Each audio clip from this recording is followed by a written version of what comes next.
الحمد للہ رب العالمین والصلاة والسلام علی رسولہ الکریم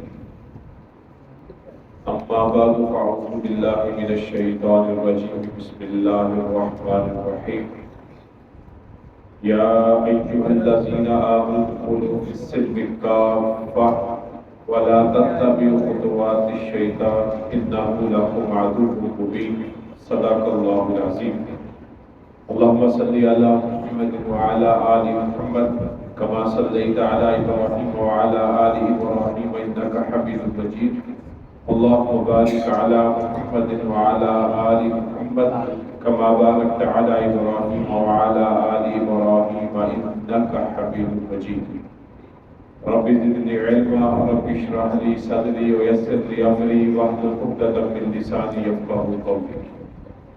ارشاد باری تعالیٰ ہے یا ایھا الذین آمنوا اے ایمان والو ادخلوا فی السلم کافۃ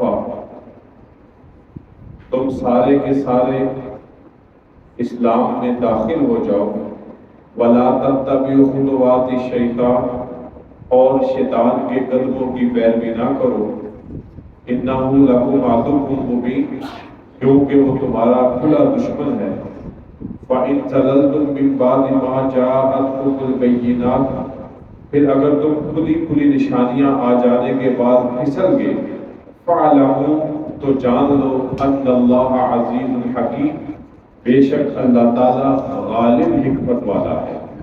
حال ينظرون کیا وہ انتظار کرتے ہیں إِلَّا أَن يَأْتِيَهُمُ اللَّهُ فِي ظُلَلٍ مِّنَ الْغَمَامِ کہ اللہ ان کے سامنے بادلوں کے سائے میں آ موجود ہو والملائکۃ وقضی الامر اور فرشتے بھی آ جائیں اور کام پورا ہو جائے وإلی اللہ ترجع الامور اور سب باتیں اللہ ہی کے اختیار میں ہیں.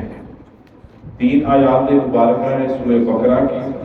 پہلی آیت مبارکہ جس میں اللہ تعالیٰ براہ راست مومنین سے مخاطب ہیں اے ایمان والو یا ایھا الذین آمنوا کے خطاب کے ساتھ.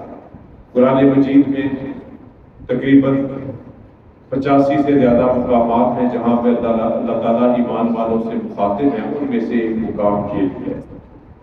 یہاں پر اللہ تعالیٰ اگر اس آیت مبارکہ کا خاص شان نزول دیکھا جائے تو یہ مدینہ طیبہ کے مسلمان ہونے والے یہودیوں کی طرف اشارہ ہے جو مسلمان ہو گئے جن میں حضرت عبداللہ ابن السلام رضی اللہ تعالیٰ کو ان کے ساتھی ہیں. مسلمان ہو گئے لیکن چونکہ پہلے یہودی تھے تو رات پر ایمان لانے والے تھے.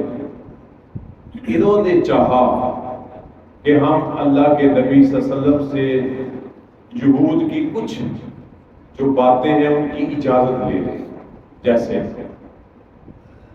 ہفتے کی دن کی تعظیم یہود کے ہاں تھی جبکہ اسلام میں وہ دن جمعۃ المبارک ہے. انہوں نے چاہا کہ ہم جمعۃ المبارک کی تعظیم کا انکار تو نہیں کریں گے لیکن ہفتے کی تعظیم کو جاری رکھیں. دوسرا انہوں نے یہ اجازت طلب کرنے کا آپس میں مشورہ کیا کہ ہم نبی علیہ السلام سے قرآن تو ہم پڑھیں گے قرآن جو نازل ہوا اس کے احکامات میں بھی عمل کریں گے لیکن قرآن کو پڑھنا ہم نہیں چھوڑتے پڑھتے رہتے ہیں لیکن عمل ہم قرآن مجید پہ کریں گے. تیسرا یہودیوں میں اونٹ کا گوشت حرام تھا. انہوں نے کہا اسلام میں حلال ہے کھانے کا تو حکم نہیں ہے لیکن ہم کھائیں گے نہیں. جس طرح پہلے ہم یہودی تھے اور اس کو حرام سمجھتے تھے اب بھی اس کو نہیں کھاتے بس ٹھیک ہے ایسے ہی چلتا رہے گا کام. یہ 3 باتیں ان کے خیال میں تھی مشورے پہ تھی کہ وہ اس کی اجازت طلب کر لیں. اسلام پہ قائم رہیں گے ایمان پہ قائم رہیں گے مسلمان بھی رہیں گے لیکن یہ اجازت دے دیتے ہیں. نبی کریم صلی اللہ علیہ وآلہ وسلم پر یہ آیت مبارکہ نازل ہو گئی کہ اسلام میں پورے کے پورے داخل ہو جاؤ.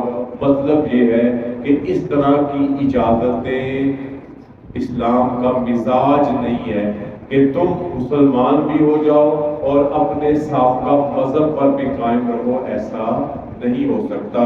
اے ایمان والو ادخلوا فی السلم کافہ، پورے کے پورے اسلام میں داخل ہو جاؤ، سارے کے سارے اسلام میں داخل ہو جاؤ۔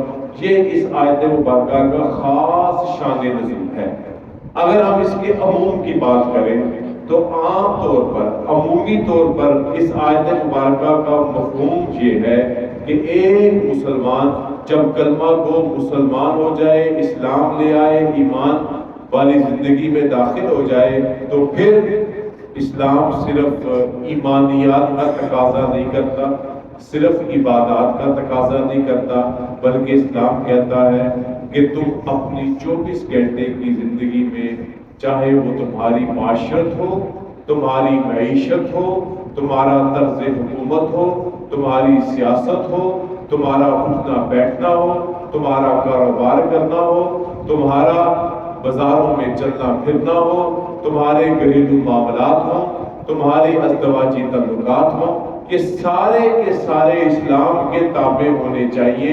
ادخلوا فی السلم کافہ، تم تمام معاملات میں اسلام کی پیروی کرو۔ اسلام کو ایک عقیدے کا مذہب نہ سمجھو، ایک عبادت کا مذہب نہ سمجھو۔ عقیدہ بھی اپنی جگہ ہے، وہ بنیاد ہے، عبادات اللہ کا حق ہے، وہ دین کی ضرورت ہے، لیکن اس کے ساتھ ساتھ اپنی زندگی کے تمام معاملات میں، ہر طرح کے معاملات میں اسلام کے حکم کی پیروی کرو۔ اس میں کوئی دوسری رائے اور دوسرا کوئی نظام نہیں ہونا چاہیے۔ ہر معاملے میں نظام چلے گا تو صرف اللہ کا اور اللہ کے رسول صلی اللہ علیہ وسلم۔ خاص حکم تو میں نے بتا دیا عبداللہ ابن سلام اور ان کے ساتھیوں کے بارے میں جو مسلمان ہوئے، اور عمومی حکم کیا ہے؟ تمام مسلمانوں کے لیے ضروری ہے کہ اپنے آپ کو ایمانیات کے درجے میں بھی کامل اسلام میں داخل کریں، عبادات کے معاملے میں بھی کامل اسلام میں داخل کریں، اور معاملات کے معاملے میں بھی کامل اپنے آپ کو اسلام میں داخل کریں۔ اور اللہ تعالیٰ اس آیت کے اگلے حصے میں ارشاد فرماتے ہیں وَلَا تَتَّبِعُوا خُطُوَاتِ الشَّيْطَانِ، اور شیطان کے قدموں کی پیروی نہ کرو، یعنی نہ عقیدے میں، نہ ایمانیات میں، نہ عبادات میں، نہ حقوق اللہ میں، نہ حقوق العباد میں، نہ معاشرت میں، نہ زندگی کے دیگر معاملات میں، تجارت میں، کسی طور پر بھی شیطانی ہتھ کنڈوں میں مت آؤ۔ تم نے اتباع کرنی ہے، پیروی کرنی ہے، اطاعت کرنی ہے تو مکمل طور پر اللہ اور اللہ کے رسول کے حکم کی کرنی ہے، اور شیطان کے قدموں کی پیروی نہیں کرنی۔ کیوں؟ اِنَّهُ لَكُمْ عَدُوٌّ مُّبِينٌ، کیونکہ وہ تمہارا صریح دشمن ہے، وہ تمہیں اس طرح کے برگلائے میں لے کر تمہیں گمراہ کرے گا، کبھی تمہیں کچھ رقیب چیزیں دنیا کی دکھا کہے گا اسلام تو صرف عقیدے کا نام ہے، اسلام تو صرف عبادت کا نام ہے، نہ بھی نہ، اسلام مکمل ضابطۂ حیات کا نام ہے۔ آگے اللہ فرماتے ہیں فَإِن زَلَلْتُم مِّن بَعْدِ مَا جَاءَتْكُمُ الْبَيِّنَاتُ، پھر اگر تم کھلی کھلی نشانیاں آ جانے کے بعد پھسل کے، یعنی جب اللہ کا حکم آ گیا، اللہ کے رسول کی اطاعت کا حکم آ گیا، پورا دین ضابطہ حیات تمہارے سامنے آ گیا، ہر چیز اللہ نے کھول کے بیان کر دی، اگر پھر بھی تم پھسل جاتے ہو فَاعْلَمُوا، تو جان لو ان اللہ عزیز الحکیم، بے شک اللہ تعالیٰ غالب حکمت والے ہیں، یعنی اللہ تعالیٰ کے اختیار میں سب کچھ ہے، اللہ تعالیٰ کی کاریگری میں، حکمت میں کوئی چیز جس سے بعید نہیں ہے۔ پھر اللہ تعالیٰ تیسری آیت میں فرماتے ہیں حَلْ يَنظُرُونَ، کیا وہ انتظار کرتے ہیں إِلَّا أَن يَأْتِيَهُمُ اللَّهُ فِي ظُلَلٍ مِّنَ الْغَمَامِ، کہ آئے اللہ ان کے سامنے بادلوں کے سائے میں، یعنی وہ تب ہی اسلام پر پورا عمل کریں گے جب اللہ ان کے سامنے آئے گا، میں ہوں اللہ اور یہ میرا حکم، اس پہ چلو۔ کیا اس بات کا انتظار کرتے ہیں؟ ان کی کیا خواہش ہے، یا ان کا کیا نقطہ نظر ہے، یا ان کا کیا مطالبہ ہے، کیا ان کی سوچ ہے؟ اللہ اور اللہ کے فرشتے بالکل سامنے آ جائیں اور کہیں جی یہ ماننا پڑے گا، کیا یہ اس بات کا انتظار کر رہے ہیں؟ یا اللہ نے فرمایا وَقُضِيَ الْأَمْرُ، جب کام پورا ہو جائے، کیا وہ اس چیز کا انتظار کر رہے ہیں جب قیامت برپا ہو جائے، ہر چیز تہس نہس ہو جائے، جب عمل کا موقع نہ رہے، کیا اس چیز کا انتظار کر رہے ہیں؟ ہرگز نہیں۔ جب اللہ کا یہ قرآن آ گیا، اللہ کے رسول صلی اللہ علیہ وسلم کا فرمان آ گیا، پھر اس کے بعد اس طرح کے مطالبات کرنا کہ اللہ زمین پہ اتر کے جب تک نہیں کہیں گے ہم اس وقت تک عمل نہیں کریں گے، یا جب تک قیامت نہیں آ جائے گی ہم عمل نہیں کریں گے، ایسا مت کریں۔ اللہ کا حکم قرآن کی صورت میں اور نبی علیہ السلام کی فرمان کی صورت میں آپ کا ضابطہ، آپ کا جو ہے راہ ہدایت آ چکی ہے، اب تمہارے لیے کوئی دوسری راستہ نہیں، کوئی فرار ممکن نہیں، تمہیں اب اتباع اسلام کامل کرنی ہے، اس دین کو مکمل ضابطہ حیات سمجھ کے کرنی ہے۔ اور پھر اللہ فرماتے ہیں وَإِلَى اللَّهِ تُرْجَعُ الْأُمُورُ، سب باتیں اللہ ہی کے اختیار میں ہیں۔ اللہ چاہے آ تو سکتا ہے لیکن یہ اللہ کا ضابطہ نہیں ہے۔ اللہ نے لوگوں کی، انسانوں کی ہدایت کے لیے اپنے پیغمبروں پر اپنی وحی کا نزول کیا ہے اور ان کی زندگی کو ان کی امتوں کے لیے اتباع کے لیے واجب اطاعت بنایا ہے۔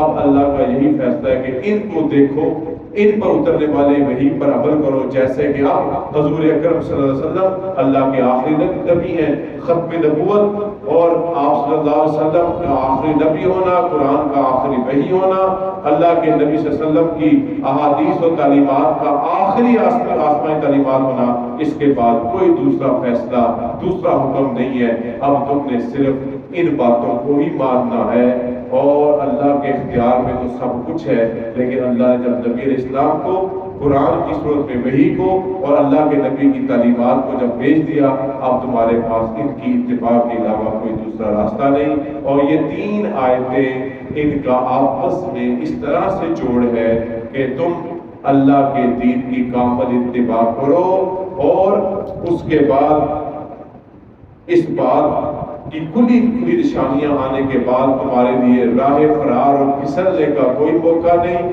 اور نہ اب اللہ نے تمہیں آ کر کوئی نئی بات بتانی ہے۔ دین مکمل، ضابطہ حیات مکمل، تمہارا کام ہے اس پر کامل اتباع کرو تاکہ تم دنیا اور آخرت کی کامیابیوں کو سمیٹ سکو۔ اللہ تعالیٰ عمل کی توفیق عطا فرمائے۔ وآخر دعوانا الحمدللہ رب العالمین۔ الحمدللہ رب العالمین، والصلاة والسلام على رسول الكريم۔ ربنا آتنا في الدنيا حسنة وفي الآخرة حسنة وقنا عذاب النار۔ ربنا لا تزغ قلوبنا بعد إذ هديتنا وهب لنا من لدنك رحمة إنك أنت الوهاب۔ اللهم إنا نسألك العفو والعافية في الدين والدنيا والآخرة۔ اللهم إنا نسألك علما نافعا ورزقا واسعا وشفاء من كل داء۔ وصلى الله تعالى على نبينا محمد وعلى آله وصحبه أجمعين برحمتك يا أرحم الراحمين۔